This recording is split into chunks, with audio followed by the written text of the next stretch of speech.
tuturor, da, vreau să vă zic ceva. Mulțumim tuturor pentru 50k de vizualizare, da, v-am scris și acolo la transcriere, adică descriere, nu transcriere, la descriere, v-am scris. Bun venit pe canalul meu de YouTube, mulțumim tuturor pentru 135 de abonați, haideți cu 150 și am mai scris ceva tuturor. Ne uităm la reacții și la youtuberii și am mai scris 5, 8, 9, 6, 58, 58 cu 963 de vizualizări și am scris haideți cu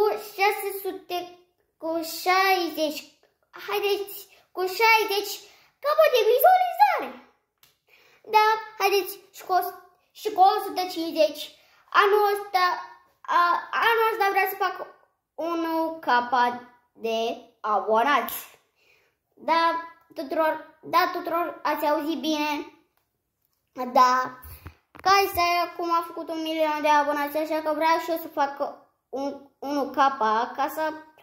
Da, tuturor, că am primit un buton nou de la albastru, adică nu l-am primit eu tuturor, l-am desenat eu, știți.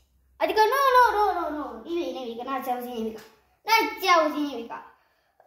Vorbind de alte chestii tuturor. Am primit un buton albastru, deci dacă vreți să vă-l arăt, trebuie să ajungem la 150. Trebuie să ajungem la 150 de abonați, așa că la revedere tuturor!